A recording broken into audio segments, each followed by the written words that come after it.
Oh my goodness. Thank you so much for coming back. And why wouldn't you? The guests have been insanely sensational. And I don't know, I don't usually put those two words together, but today they are, and we are no short of extending that for you.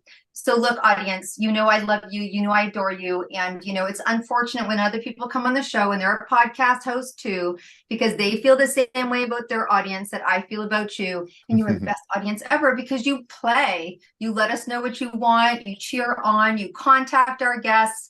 That's what it's all about. So it's called Mission Accepted. These are people that have taken the mission, been a little cray-cray enough to stay in the mission. I always say it's messy in the middle, and sometimes we talk about the messy.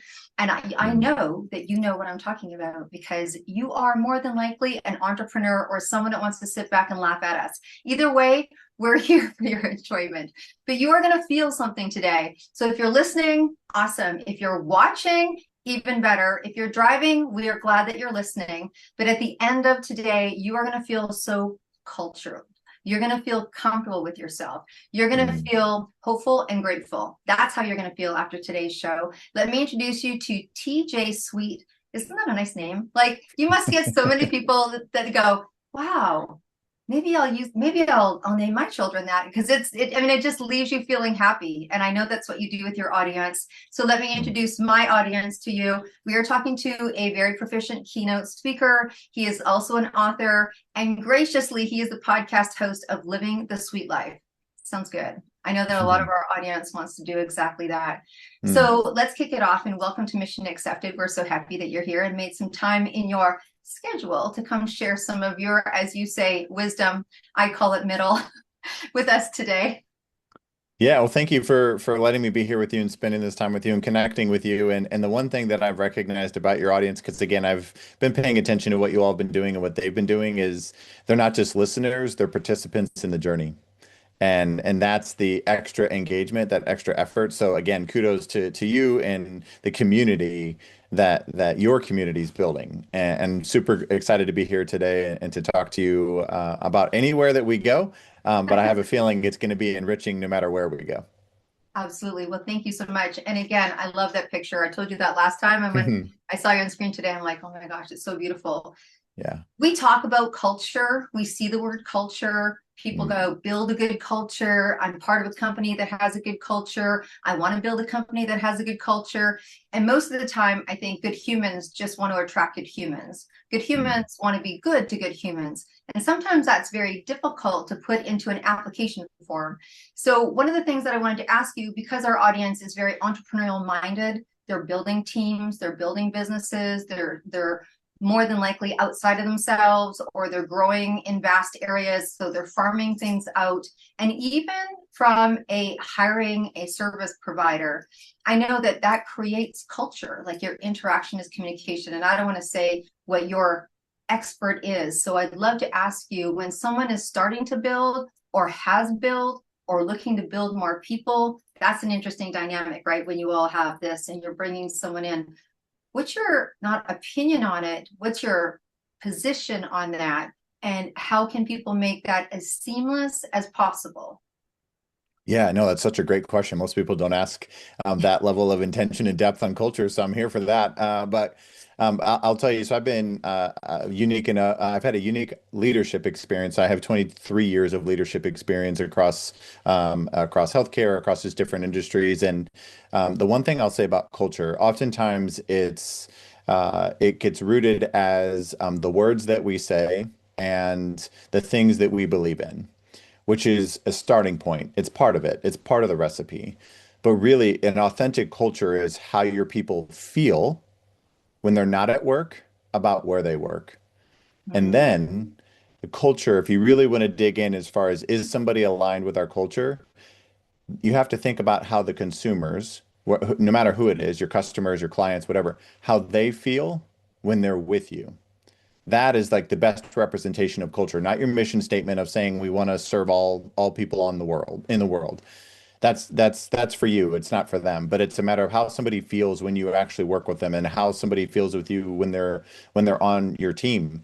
And so my biggest thing for me, so building cultures, I get to lead, be a direct leader for 20 and 40 and 60 people, some remote, some with me, very different backgrounds, 22 different job titles while I was leading them. So they weren't all doing the same thing, kind of marching the same order, but I let them be them as much as possible. But we made every decision and every conversation was aligned through the cultural lens of who we are, not just what we do, but also why we do it in the first place. And so when it came time to hiring somebody, it wasn't can they do the job?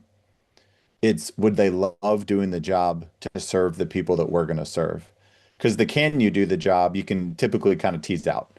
But Mhm. what is the heart of which they're going to give? That's when you either, um, I would say, exponentially grow a culture or you question it. Because if you hire somebody who isn't in it for the same reasons culturally, in the sense of feeling, it could be psychological safety, even. It could be grace. It could be trust. It could be purpose. It could be a lot of those different big words that we say, but whenever people look forward to coming to work with a team, that in itself is a culture. And you can look across every industry and they're all seeking a culture. And Right. really what that means is predictability so that people can operate out of a place of joy and excitement instead of fear they're going to lose their job or performance all the time. So my biggest thing, my stance on culture is really not just what you say, but it's more about what you do and how the people feel while you do it. Um, well said, as I would expect. I know that you have some different pillars that you work with, Mm. particularly as a keynote speaker. Maybe you can give a little bit of a highlight on those because I think who our audience who's listening to us right now are probably the people that are hiring a supplier. So, for example, if you've got someone that you need their services or you need that in your business, what I'm hearing back is not only is it are you capable of doing that, but long term. I think most of us are looking for long term. Long term, do we have enough similar pieces in place that we're, that you're serving us, who's serving them?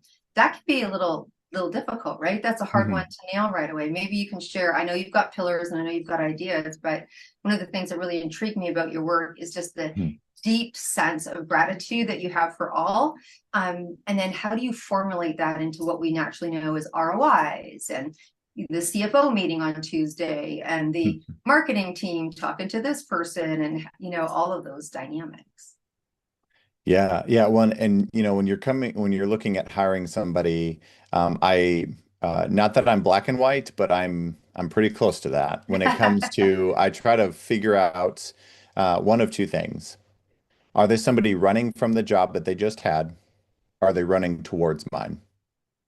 Mm, Because that tells me everything. Because the same person who's running away from the job probably, and again, this is why I'm saying it's not black and white. But if it's somebody who's unwilling to be led differently, if it's somebody who's unwilling to meet a growing culture, there are a lot of reasons why people leave jobs. Sometimes it's a right. leader that they tried and it didn't work, and so that's why I'm saying it's not perfect. But I can tell pretty quick on whether or not they just don't want to do what they were doing, or they really want to do and believe in and support what we're doing. And when we talk about gratitude, like who they are in their personal life and who they are in the previous jobs, the same person they're bringing in to the new one, into your team, to your culture, to your heartbeat. And so when I talk of the three pillars that you're referencing, it's really gratitude, purpose, and connection. So I really try to tease out how connected are they to themselves, self-awareness, because that's really what gratitude's kind of rooted in, of being present in the moment.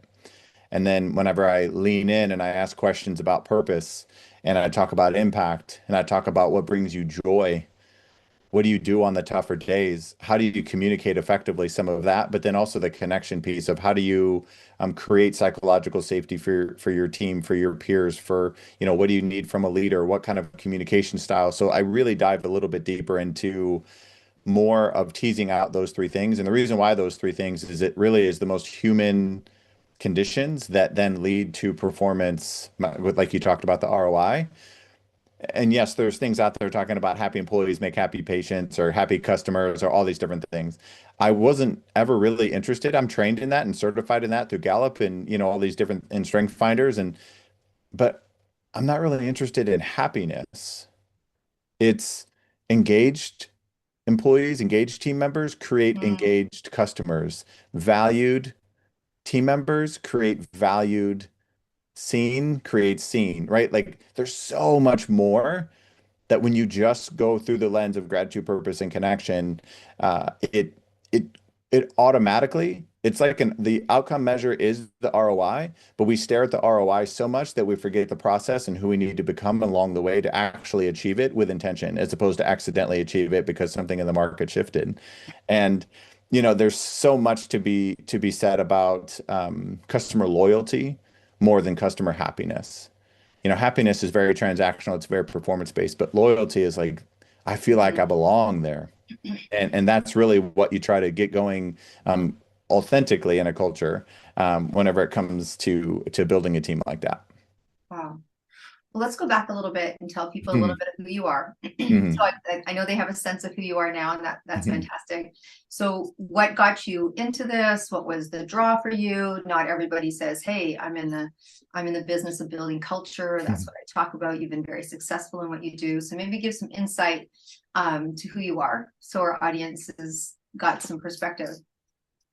Yeah, yeah. Thank you for that opportunity. So basically the heart of the work that I do has always been helping people remember and reconnect with what matters most, and some of that came early on in my 20s, and gratitude kind of transformed my heart when I was 30. But I was a healthcare leader at 23.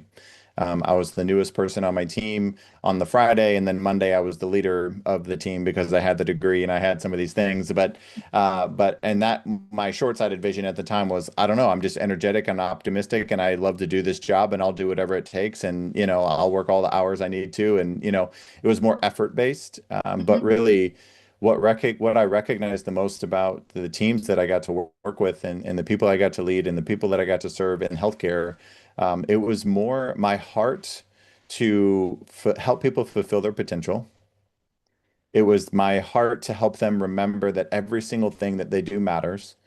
And at the time, I wasn't doing this with this much intentionality. It was just like what I recognized gave me energy. And then speaking is kind of my sweet spot. It's where my heart slows down when I'm up on stage.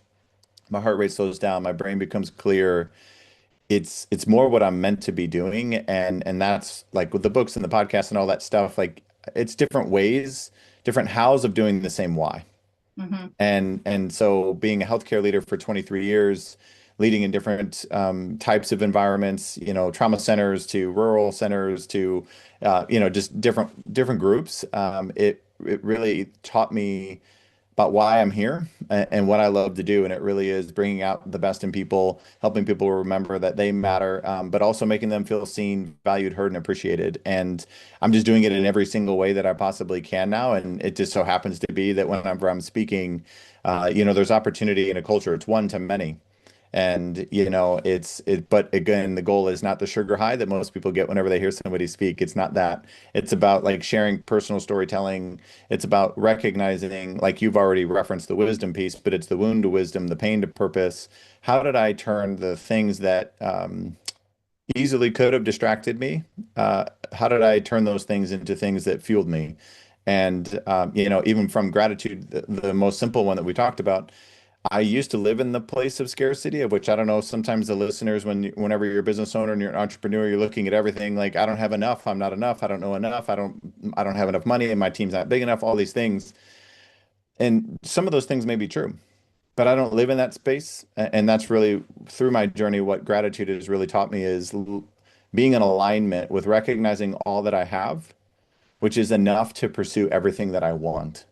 So I'm growing and intentionally doing everything that I'm doing through the lens of gratitude, but it's really more in alignment with abundance more than scarcity.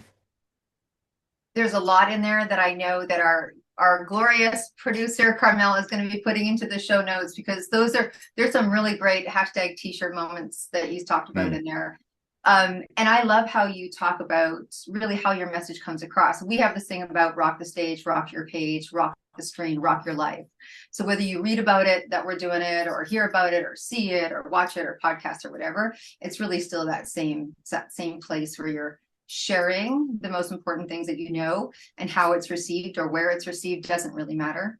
But it is a nice form for one to many, because everybody has their way of receiving, just like I learned early on with my son was in school and he was learning differently. And they're like, oh, he Mm. has a, I go, don't say that word. He learns differently. There's 27 different ways to learn. So let's just figure out his. And Mm. I think that that's really important. And I love that we are sharing in that way, that there's so many different places for people to find the message, because in the message comes the hope and the solution. We're in a place where I talk about it often. It's part of what I talk about in relationship to when I'm in these gorgeous conversations with other entrepreneurs. And, there's people that wanted to be a leader. There's people that were born to be leaders. There was Mm. people that were put in leadership, right? It was not what they thought. It's not what they sought, but they started a business and now they have people and now they have staff and now they have this and now they have higher level responsibilities and they want to grow. And so they've grown into this leadership, but with come leadership becomes a lot of pressure per se. Mm. That's a perception, but it's also an experience where when you are a leader, you are responsible for maybe other people's paychecks, other people's synergy, you have dynamics.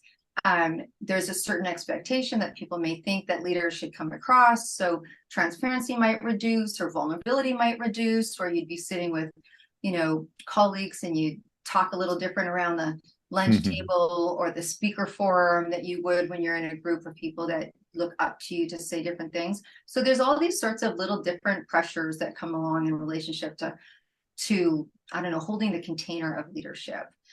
Do you have anything to say about that or suggestions about that? You're smiling really intensely. You're like, yeah, okay, I'm going to stop talking. It's your show. You go ahead and take it and save us all, please.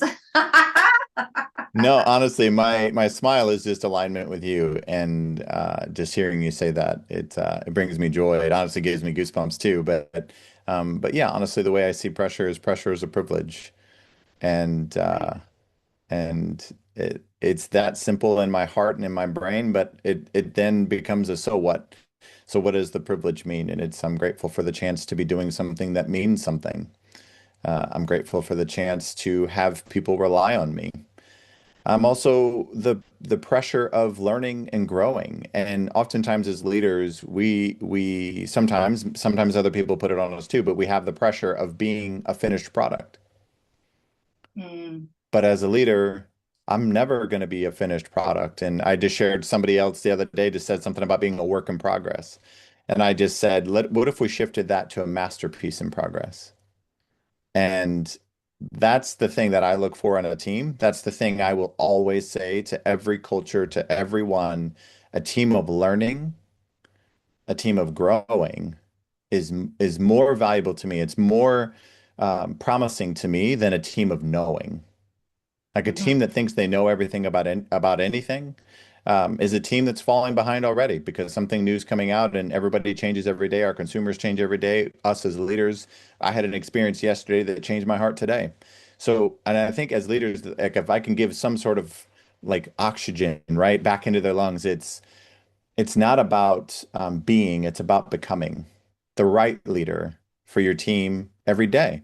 Not the one they needed 6 months ago, not the one that was there before you, and they want you to be that person. It's just kind of showing up with this growth mindset, with this, I'm fortunate to lead this team. And so maybe if you are feeling pressure in those moments, you think, okay, you know what? That just means it means something to me. It means something to other people that I care about, and it's a privilege, and that's the lens I'm going to see it through. Yeah. Well, look at that. I'm going to be buying t-shirt after t-shirt after t-shirt. We did the same thing. We did Yeah. I don't use that, starts with P, ends with T anymore, the whole pivot thing, but that's what we do a lot of. And then that word obviously Mm. got very heightened. So don't use it, but we were just on a trade show.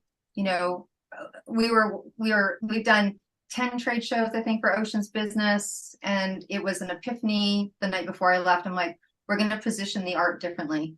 We're just going to Mm. position it differently. We're going to lay it on the table and let them hand sign it instead of sell it in hand signed tubes.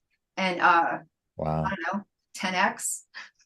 I was like, oh, so at the end, I have one of those brains that likes to analyze and what did we do and what did we do? Was it sunny outside or not sunny, or what, how was it all? And I go, wow, only took us 10 trade shows to do that.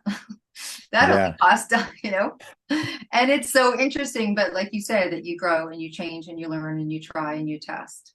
All right. Yeah. Well, can I share like a quick Yeah, little example? absolutely. So That's I love to reframe, and I quickly do it. Like even when I'm doing a keynote or a workshop, I do it live, and I just say, "Tell me what you do," and then somebody tells me what they do, and then I talk about the impact they have, and then I reframe it quickly as when somebody asks you what you do, tell them the impact you have, and then say, "I do that by having my job title." And just that little simple reframe. And just even today, like I do a blood test, I do a monthly blood test, and I took my sample to FedEx this morning. And I know I can set it on the counter. I know I don't need to speak to anybody. It's already addressed. It's already labeled. I don't need to do anything. There was somebody else in line. She was the person working was on the phone, and I stood there for probably 10 minutes. And she came over to, I didn't know this person, but she came over after she hung up the phone and she's like, "Oh, I'm still waiting on something for you. What can I help you with?" I said, "I'm just dropping this off." She goes, "You know, you can leave it on the counter." And I said, "I didn't come here for the transaction. It was about the human connection. And I appreciate everything you're doing." And she stopped. She said, "I needed that." And the customer looked at me and said, "I don't know who you are, but I needed that." right on. Right? So it's like taking a simple moment of if you live through this lens of valuing human connection more than convenience, Hmm. it is, and just as you were saying, t-shirts and stuff, like that's the way my brain works too. I can't help but think about reframe to reclaim, Yeah. No, reclaim the that's great. importance, the what matters the most, and all these different things. So anyway, I just wanted to share that quick little story that was authentically just happened this morning about human connection is so much more enriching than being in and out. I love that you shared that example because we talk a lot. Obviously, a lot of my work is top performance, and we share with whether we're doing media, present, whatever we're doing, and we're looking to not achieve that top performance state of 1 to 3% because I get a little gold badge. That's not it. When you talk about impact, Mm, and it's hard sometimes for me to get people to pull in to that top performance mindset in relationship to not ROI, but into relationship to what allows you to make that impact quicker or faster or more impactful, or how can you not sink in the swim, I call it, mm, and to be able to, yes, have an ROI, but the ROI doesn't have to be income. It doesn't have to mm, be about money. It could be personal growth. It could be, wow, I just set a boundary with someone I never thought I was going to set a boundary with, right? I just taught my son that. We just had a meeting before here with someone that wanted to show up and wear their clothes during their work, and they're an interviewer and stuff like that. And at the end of the conversation, I left it and I go, "So what do you think?" Right now, I knew mm, it wasn't a match. It wasn't an aligned match, right? And they're like, and Ocean's like, "Well," I'm like, "Do you feel like it's the mm, alignment? Take away, do you feel?" He's like, "No." I go, "There you go." Right. mm, So sometimes that decision of no is the best decision of yes. All of that 1% or 1 to 3% that people talk about, it's difficult to know that that was a top performance move. Like that was, and it was a natural state for you because this is what you live and this is who you are. Right. mm. So Yeah. interesting. So interesting. Yeah. You Well, that yeah. and that top performance that I'm glad you brought that up too, because there's two things can be aligned. You can achieve every single possible thing you want and still maintain meaningful relationships, not see everybody as somebody who's either helping you or hurting you get to where you want to go. And through the lens of impact. Because another one of my favorite things that came into my life early is how we treat the few is how we're going to treat the many. Oh yeah. So if making an impact on one customer, one client, one whatever isn't enough, a million won't either. So when you're talking about, I want to make $1 million and you make 900,999 and whatever the thing is, and you fall short of that and you think we failed, there's you can say who did we become to achieve that? That Mhm. is more the question I ask, not what went wrong, but who did we become so that we can sustain it, not just measure success and failure on some metric that we're hoping for. Is it at the end of the road? Are there metrics that matter? Absolutely. But even just something that on the front of your website, it's not built in hours, it's built in moments. So every decision has to be made through the lens of what's the most important thing. You can have multiple important things, But if culture and alignment and psychological safety and all those things are actually the lens of which you see everything through, you will have a greater ROI than you can even imagine.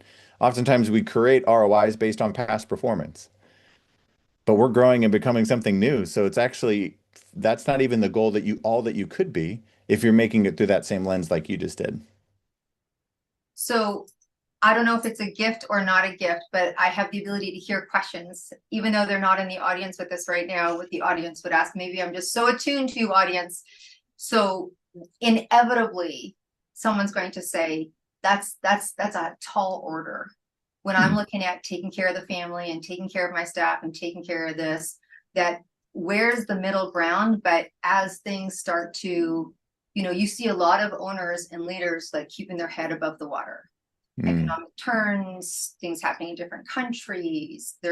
Maybe you're, I don't know, maybe you're a mango store person and mangoes aren't coming. Like I talked to a colleague yesterday who had $400,000 worth of clothes stuck out on a container that wasn't going to mm, make it for the Paris Fashion Week. Mm.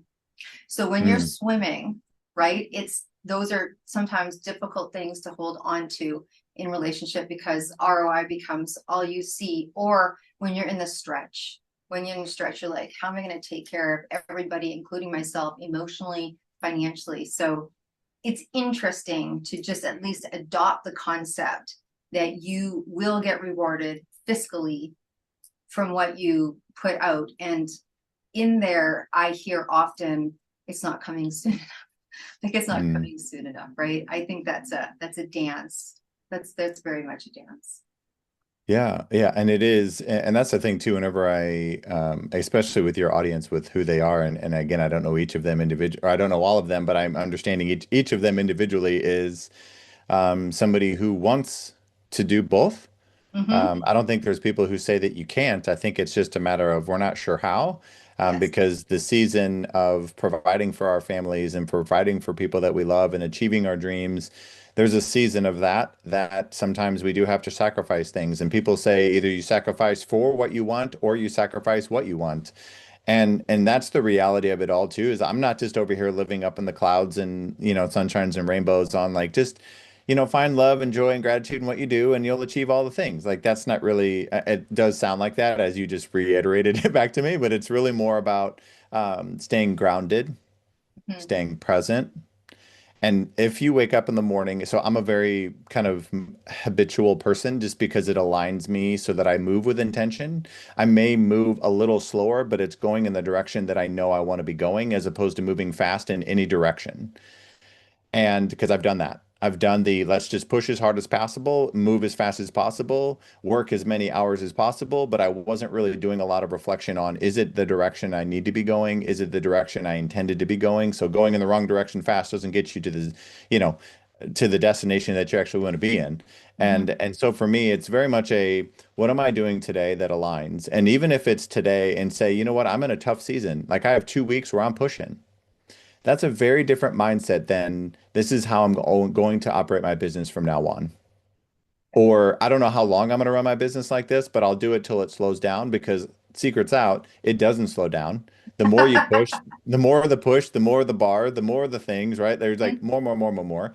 And so it's very much an intentional, like right now, I'm doing this by choice, Yeah. not because I'm out of control, but because I'm taking control. No, that's great. That's awesome. I love that. Oh my gosh. Okay, so I'm going to shift this a little bit Yep. because I know that our audience will want more and they'll go to your show and they'll go to your book. And I know that Carmel's going to put all those really great things in there. Before we end, please tell people the name of the book because not everyone's watching, they're listening, and they may not want to wait because, who would? But I'm going to ask you something different. So you're speaking, you're authoring, you're teaching, all of that you've done. What was one of the most coolest, unforeseen, couldn't have seen it happen result of being an entrepreneur? You're like, oh man, never saw that coming, but that was super cool. What was one of the worth it moments? Yeah. So my worth it moment and my I didn't know this was going to be such a fulfilling moment for me was having other people think it was possible for them because Mm, I went first. It gives me the chills even thinking about it. I may even get emotional thinking about it, but like people that not because I did so they can, but if just applying some of these things about who we are and what we are as a person, and people saw my journey and people saw the authentic version of all of it. I wasn't just trying to post the highlight reels, but when people said, I saw you do it, and then I believed I could. Right. That was the most powerful thing anybody could ever see me. Now to see my friends who've achieved more than they ever could have thought of quickly. And they even have said to me, because you're going after it, because you're doing it, because you're believing in yourself, because you are these things, I believe in myself too. That was the thing that I'm going to carry with me for the rest of my life. And that's why I was meant to do what I'm doing right now. Right on. So I believe that words matter. And I Mm, believe what we put out, people hear. Obviously, you made changes in people's lives by them watching and just the way you answered that last question. So I would love for you to share because you never know who's listening and you never know who knows who knows. And we all know that that's a lot of how this works. So what mm. is something that is still on your must-do list? What is something that I don't know, maybe you have it on a treasure map. I don't know, but you have got four double-sided. I'm supposed to look at them a lot more than I do. There's transparency. But what's one of the things that we can put out to the universe for you today? Yeah, I appreciate that. I'm a big fan of manifesting too. So the Okay, more we let's talk about it, manifest the more, something. yeah. New York Times bestseller. Right on. That's something. I have another book coming. I have three books out right now. I have another book coming, another children's book coming. But and again, it's not about it's about who I need to become in order for that to be a New York Times bestseller, which means reach and impact. Not the title, not the thing, not the number next to it, but more reach and impact. But Yeah. as a speaker, obviously, a TED Talk's obviously always that's been my goal for the last 3 years, is to really to land on a stage that is the right stage and aligned with my message as well. But again, I believe in God's timing with that, and obviously, the three things I shared with you about peace Yeah. earlier. So, but yeah, so thank you for giving me the opportunity to shout that out. Yeah, no worries. We'll look forward to it. And I expect my first copy signed. Maybe 100%. when you do your big party in New York, I'll come. But it is true. I said that again, my son is an artist, and of course, he's done a lot of stuff in the tattoo world for a TV show for tattoos, and he did all of these pictures for for the thumbnails for a TV show that talks about how people heal themselves emotionally through tattoos. And he was talking to a really cool woman. I mean, honestly, she's cool. I'm going to do a women's tattoo panel on the show. And so Ocean's looking for someone to understudy, and who I worked with in tattoos. He's like so guru'd that he doesn't really Mm, understudy anymore. He's like, as much as I love you. So he was talking to her, and I could overhear this intense conversation going on. And she was like, yeah, it's super hard to find a master to work under, and blah, blah, blah. And so he sat there with the day. And then I heard him call his father at the end of the day. And he was like, yeah, it's kind of really hard. And I go, I'm going to interrupt that right now. I go, when the master's ready, the student appears. mm, So the master that needs to teach you just hasn't shown up yet. And when the student's ready, the master will appear. And of course, mom, and I'm like, no, it's really no, true. If you believe her words, even though she's a master, if you believe that it's hard, you're going to wire that, and you've done it in about 10 hours. It's not about that. It's not about that, right? mm. When you're ready, it'll appear, and then you brave up and ask or do whatever you need to do. But Yeah, all I feel right, like we I'm can the talk student for, right yeah, now. I'm the right. student right now, and Deb, the master, just showed up. Honestly, oh my gosh. Yeah. Right, Yeah. No, that's right. incredible. So Yeah. whatever it is doesn't mean you don't do the work. Doesn't mean Oh, we weren't there for 100%. 15 hours a day on the trade show. Doesn't mean that our feet didn't hurt at the end of the night. Doesn't mean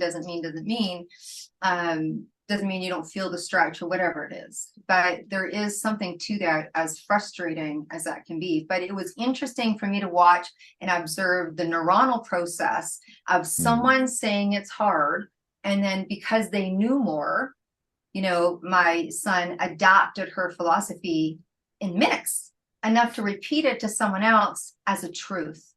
mm, It was very interesting to be self-observant or observant of that process. And I was like, how many times has someone said, oh, you'll never get da da da, or it takes a long time to be a keynote speaker, or, you got to earn your wings. And there is something beautiful about earning your way, but it doesn't mean you have to wait.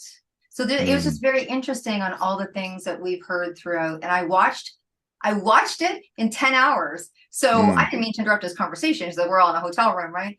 And I'm like, yo, so yeah, they kind of thought it was funny, but I said it again and I'll say it again today. This one I'm right on. This one I'm Mm. right on. So let it go. Yeah, Okay, we're going to wrap up yeah, this show. We're going to yeah. wrap up Thank this you. show. First of all, I'm going to ask you to please share the name of the book that you would like to share with us today. And then I have a very special question for you. Very special. So if there's anything that you want our audience to know, please tell them now. Yeah, absolutely. So the book, again, I have three of them, but the one I'll highlight today is called Practice Gratitude, Find Joy. It's a journaling book, a self-reflection book, to get to know yourself better, to get to know your life better. You can find it on Amazon. It's called Practice Gratitude, Find Joy. It was published back in 2019. It was the first one that I put out there in the world. So thank you for opportunity to share that.